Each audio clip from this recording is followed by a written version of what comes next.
अस्सलाम स्टूडेंट्स। ये students I hope all of you will be fine. तो as ठीक है, जैसा कि कल बेटा हमने प्रीवियस मीन के यस्टरडे ये कहा था कि क्वेश्चन नंबर 9 हम जो है वो कल करेंगे। तो today we are solving question number 9 है। एक्सरसाइज है बेटा हमारे पास वो 7.5 यूनिट 7 है। तो इसके अंदर बेटा ये मोस्ट इंपॉर्टेंट क्वेश्चन है, लेकिन पार्ट्स उसके काफ़ी दे रखे हैं। Consider find the equation of line through the point of intersection of the lines. ठीक है, ये फर्स्ट पार्ट मैंने लिखा और साथ सेकंड पार्ट ये 2x + 3y + 1 = 0 और दूसरा है बेटे सेकंड इक्वेशन है बेटा 3x - 4y = 5। ठीक है, इक्वल टू 5 है तो उसको भी इस साइड पर ला के -5 = 0 कर देते हैं, स्टैंडर्ड फॉर्म में हो जाएगी। तो अब के ये पीछे दे रखा है इसी मीन के क्वेश्चन जहाँ पर ये एक्सरसाइज है उसके साथ वाली पेज पे भी इसी के सब क्वेश्चन सॉल्व किए हुए हैं। तो अब इसके सोल्यूशन पे शुरू करता हूँ। द इक्वेशन ऑफ लाइन या इक्वेशन ऑफ फैमिली लिख सकते हैं। द इक्वेशन ऑफ लाइन या एनी लाइन ठीक है, through the point of intersection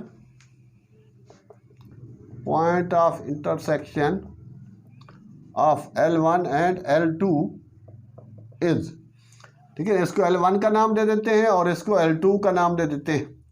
तो L1 + K L2 = 0। Passing through point हो तो आई थिंक ये बहुत ही आसान वे होता है इसका, वरना पॉइंट ऑफ इंटरसेक्शन निकालने का और भी वे है जो पहले बता चुके हैं। तो ये रहा बेटा 2x + 3y + 1 ठीक है ना, प्लस K और L2 ये रही 3x - 4y - 5 = 0। ठीक है, स्टैंडर्ड फॉर्म में ले आनी है। तो ये रह गया स्टूडेंट्स, और इसको आगे हल करने की जरूरत नहीं है। As this line is passing through, हाँ जी, पासिंग थ्रू 2,1, हाँ जी, पासिंग थ्रू 2,1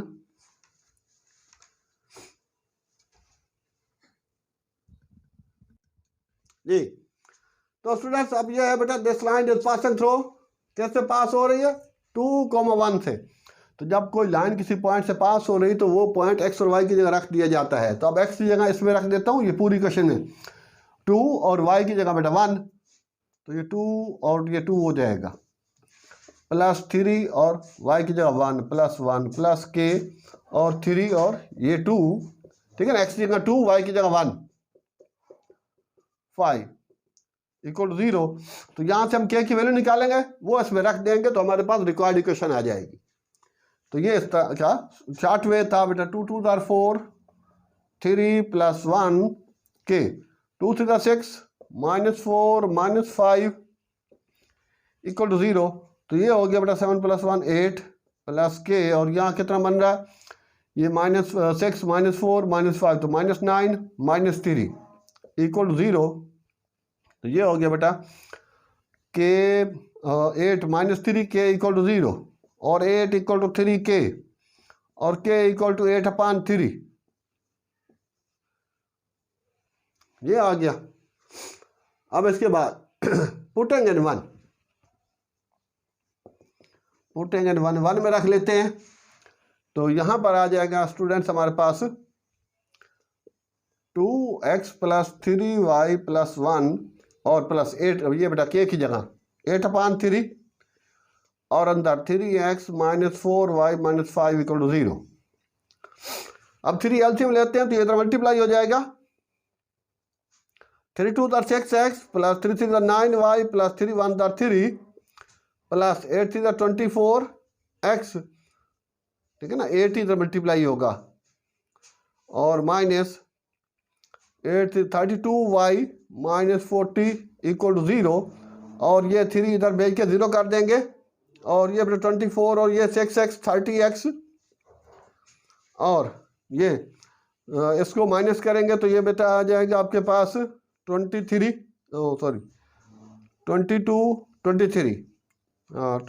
आ जाएगा y और वो भी माइनस का ये 3 और 40, तो ये माइनस का 37 इक्वल टू 0, तो ये इसका आंसर आ जाएगा।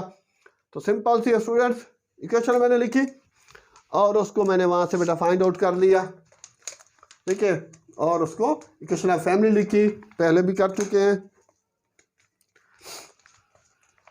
क्वेश्चन नंबर 9 का फर्स्ट पार्ट 7.5 है। 30x माइनस 23y माइनस 37, ए 1 हो गया बेटा, सही हो गया ये। तो यही प्रोसेस फिर वहाँ पर भी रिपीट कर रहा हूँ, उस पर भी हम अप्लाई कर रहे हैं, ठीक है। Equation of any line second part पे, वो तो और इससे आसान है। अब ये बेटा क्वेश्चन नंबर 2 का सेकंड पार्ट हो गया।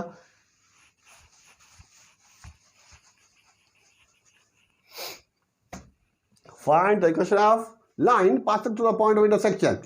ये L1 हो गया सपोज, और वो बेटा L2 हो गया।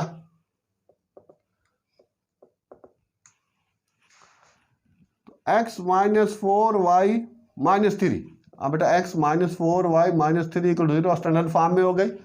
L1 और L2 भी x plus 2y minus 9 equal to 0, तो x minus 4y minus 3 plus k, फिर L2 की value x plus 2y minus 9 equal to 0। हाँ बेटा, तो अब के इसी को 1 का नाम दे देता हूँ, जैसे कि पहले कर चुके हैं दोबारा। हालांकि ये मैं आसान था, स्किप कर रहा था, लेकिन आसान सी चीज़ थी। जब 2 हो जाते हैं 2 3 एक दफ़ा एक साथ, तो फिर बच्चे को चीज़ की सही समझ में आ जाती है, ठीक है। हाँ, as this line is passing through, ठीक है ना, पासिंग थ्रू ओरिजिन, ठीक है। ओरिजिन जो है वो बेटा 0 0 होता है, जहाँ x एक्सेस y एक्सेस दोनों 0 0 हो, उसको हम ओरिजिन कहते हैं, x1 y1। Therefore passing through origin, therefore, हाँ बेटा, तो अब x की जगह y की जगह दोनों 0 रखेंगे, k और ये भी 0, और फिर 2 और ये y की जगह भी 0, और ये माइनस 9 इक्वल टू 0, तो ये रह गया स्टूडेंट्स हमारे पास 0 0 माइनस 3, के ये भी 0 ये भी 0, माइनस 9 इक्वल टू 0, तो ये आ गया बेटा minus 3 equal to minus 9k, और माइनस 9k इक्वल टू 3, तो k equal to 3 upon minus 9, 3 1 दार 3 3 दार, तो k इक्वल टू 1 अपॉन 3। तो ये बेटा सेम लाइक जैसे उसमें 8 अपॉन 3 आ रहा था, यहाँ माइनस 1 अपॉन 3, इसको 1 में पुट कर देते हैं, पुटिंग एट 1, तो वहाँ से रिक्वायर्ड आ जाएगा। तो x minus 4y minus 3 plus k की जगह minus 1 upon 3, x plus 2y minus 9 equal to 0, 3, तो 3x minus 3 4 the 12y minus 3 3 9, minus 1 इधर मल्टीप्लाई हो जाएगा, minus x minus 2y plus 9 equal to 0। ले बेटा, तो ये 3x और 3x minus 3x minus x 2x, और ये माइनस 14y और माइनस 9 से प्लस 9, तो सिंप्लीफाई हो गया इक्वल टू 0। अब ये बेटा 2 कॉमन ले लें, x minus 7y equal to 0 और x minus 7y equal to 0 upon 2, ठीक है। ये 3 इधर दिया, तो 0 टाइम 3, यहाँ डिवाइड में वहाँ मल्टीप्लाई होकर 0 हो जाएगा, तो x minus 7y equal to 0, ये बेटा उसकी रिक्वायर्ड इक्वेशन है, जो वो कह रहा find the equation of the line passing through the point of intersection. तो ये इस तरह से हमारे पास क्वेश्चन नंबर 1 और 2 कंप्लीट हुआ है, और अब हम आगे देखते हैं नंबर 3 पे चलते हैं। तो इसको रब करते हैं और आगे बढ़ते हैं। Dear students, now we have बेटा क्वेश्चन नंबर 9 का पार्ट 3 है। इसके अंदर वही चीज़ है students, find the equation of line through the point of intersection of the lines, इनके पॉइंट ऑफ इंटरसेक्शन से पास हो रही वो line and parallel to this. तो पॉइंट ऑफ इंटरसेक्शन निकालने के लिए, ठीक है, 3 वे हैं। एक तो पहले हो गया सब्स्टिट्यूशन वाला, ठीक है, और सब्स्टिट्यूशन मेथड है, या फिर कंपैरिजन भी कर सकते हैं। दूसरा ये है कि इन दो इक्वेशन कॉल करके एक्स और वाई की वैल्यू निकालनी है। एक नई चीज इंट्रोड्यूस करवा रहा हूँ, वो क्रैमर रूल है। तो for the point of intersection solving 1 and 2 by Cramer rule, तो ये मैंने स्टैंडर्ड फॉर्म में कर ली है। गिवन में था बेटा 3x + 2y = 8, तो -8 = 0। अगली में है 5x - 11y + 1, -11y + 1 = 0। ये तो सिंपल दी हुई है। तो अब ये हो गया equation 1 and 2 by Cramer rules. Let इसको 1 का नाम दे देता हूँ और इसको इक्वेशन 2 का नाम दे देता हूँ। For the point of intersection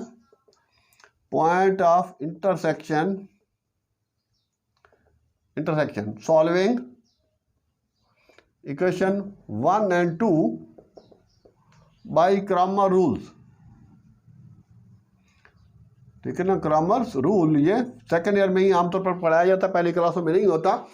तो क्रैमर रूल के लिए बेटा x अपान और y के साथ -y अपान और यहाँ कांस्टेंट के लिए 1।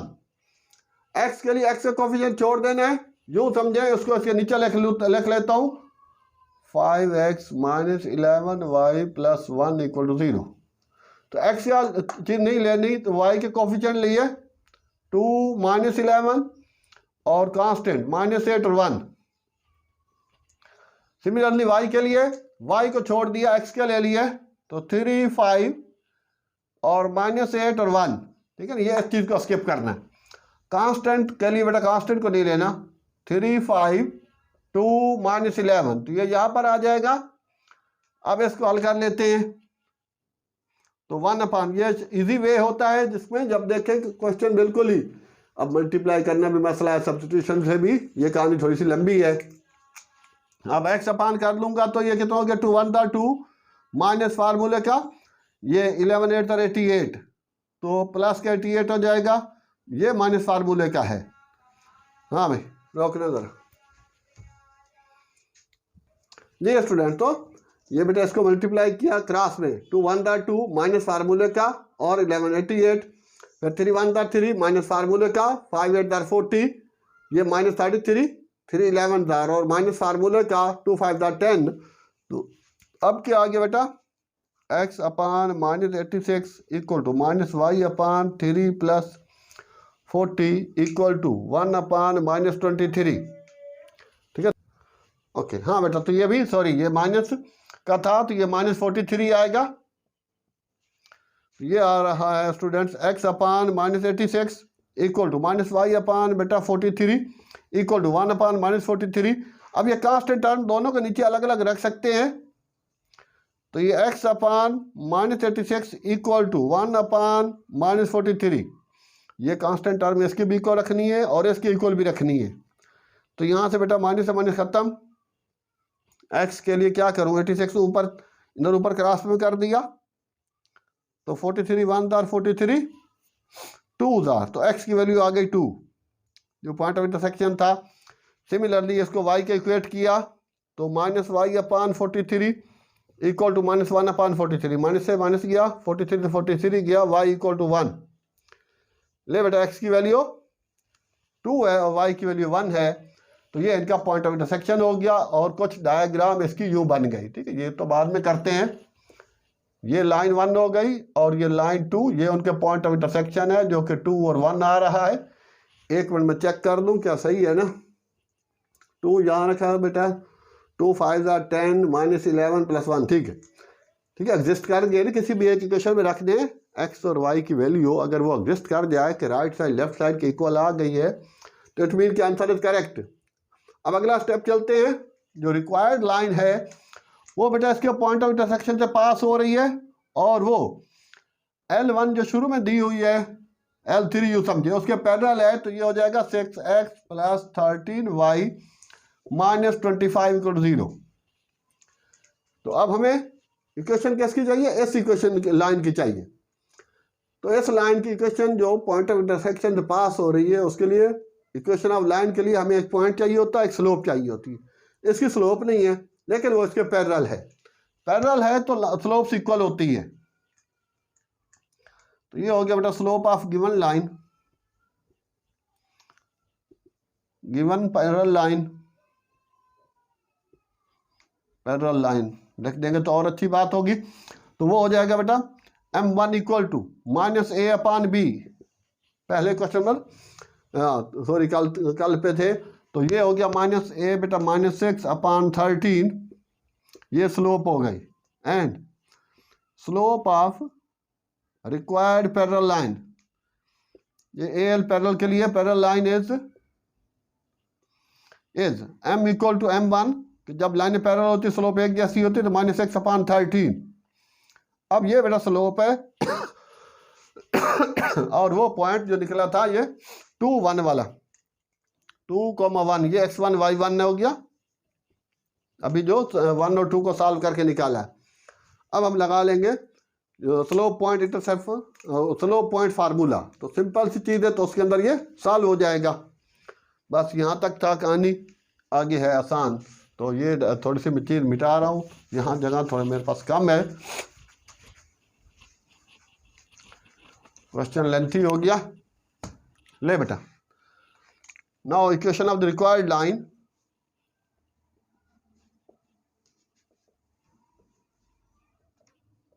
रिक्वायर्ड लाइन इज, वो बेटा y माइनस y1 और m into x minus x1, x1 y1 वही पॉइंट ऑफ इंटरसेक्शन हो गया ये वाला, और m बेटा माइनस 6 अपान 13 और x माइनस 2 x1 की जगह, तो 30 इधर भेज देंगे क्रॉस मल्टीप्लाई में, और minus 6x plus 6 to the 12, तो ये आ गया बेटा 13y और माइनस का 13, वो तो सेम टू सेम आएगी क्योंकि पैरेलल जो है तो इक्वेशन तो एक जैसी आएगी। तो ये 6x प्लस 13y और माइनस 13 माइनस 12। हाँ स्टूडेंट, तो मुझे तो लग रहा है कि ये बेटा वो पिछले वाली बुक का ही क्वेश्चन है, तो उसमें भी आंसर यही चीज़ थी, ठीक है, क्योंकि ये तो इंडिकेट कर रहा है कि ये पैरेलल है, क्योंकि 6x प्लस 13y है, गिवन में भी 6x प्लस 13y है। तो जब दो लाइनें पैरेलल होती हैं उनमें x और y के कोफिशिएंट सेम होते हैं और बीच वाला साइन भी सेम होता है, और ये चीज़ उसकी डिफरेंट हो रही है, इसका भी -25 ही आ रहा है।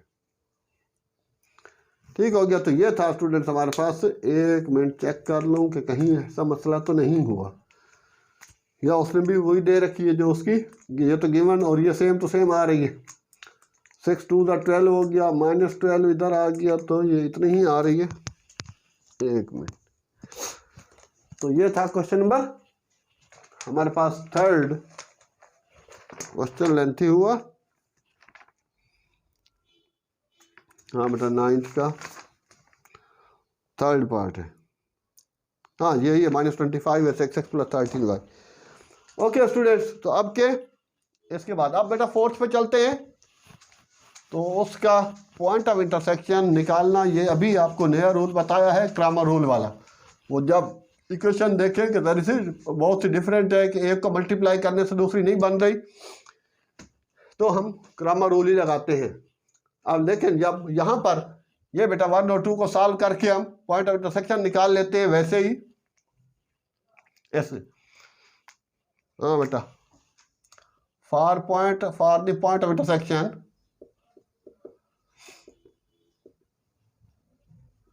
इंटरसेक्शन सॉल्विंग इक्वेशन 1 एंड 2, इसको 1 का नाम दे देता हूँ और इसको 2 का नाम दे देता हूँ। इक्वेशन 1 एंड 2 साइमल्टेनियसली,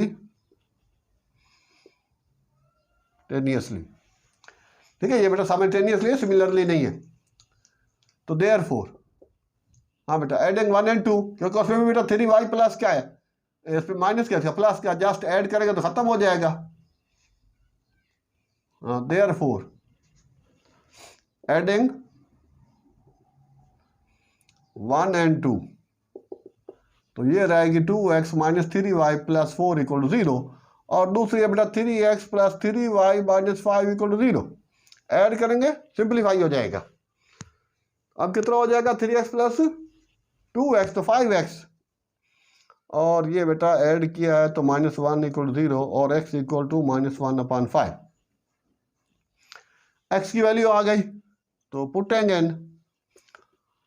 1 में रख लें 2 और 1/5, ठीक है, ये बेटा 5x है ना, तो थोड़ा सा डायरेक्ट हो गया है, तो 1 इधर जाएगा तो इक्वल टू 1 प्लस का हो जाएगा, फिर 5 इसके नीचे दे देंगे। अब यहाँ बेटा पुटेंगे 1 तो -3 और y बेटा सेम रहेगा, +4 = 0। अब ये -3y तो 2/5 -3y = -4, ठीक है। और इसको भी उधर भेज सकते हैं इसी स्टेप में ही, -2/5 एलसीएम ले ले तो 5 एलसीएम आ गया। अब बेटा 4 5 20 20 -2 तो -22, ठीक है। जिसके नीचे कुछ नहीं एलसीएम उसे मल्टीप्लाई कर दिया, और जिसके नीचे एलसीएम बताते खुद है उसका न्यूमिनेटर एज आ गया, तो -22/5, तो ये माइनस से माइनस कट हो गया, ये 3 बेटा नीचे मल्टीप्लाई हो गया, तो y आ गया आपके पास 22/15। तो it means this imply 1/5, 22/15 is point of intersection, ठीक है। ये दोनों लाइनर इक्वेशन जो है वो आपस में इंटरसेक्ट कर रही हैं, लेकिन वो कह रहा है कि पैरेलल टू वाई एक्सिस के वो पैरेलल हो। अब अगर ये बेटा L1 है और ये L2 है, और इनके पॉइंट ऑफ इंटरसेक्शन से लाइन पास हो रही है, और वो लाइन एक्स एक्सिस और ये वाई एक्सिस, ठीक है ना, एक्स एक्सिस है और ये वाई एक्सिस है। इसके जब वाई एक्सिस के पैरेलल आती है तो फिर एंगल 90 डिग्री का बनता है। तो एंगल 90 डिग्री का होगा तो स्लोप उसमें बेटा इन्फिनिटी की बनती है। तो therefore as required equation is parallel to Y axis, as required equation is parallel to y-axis,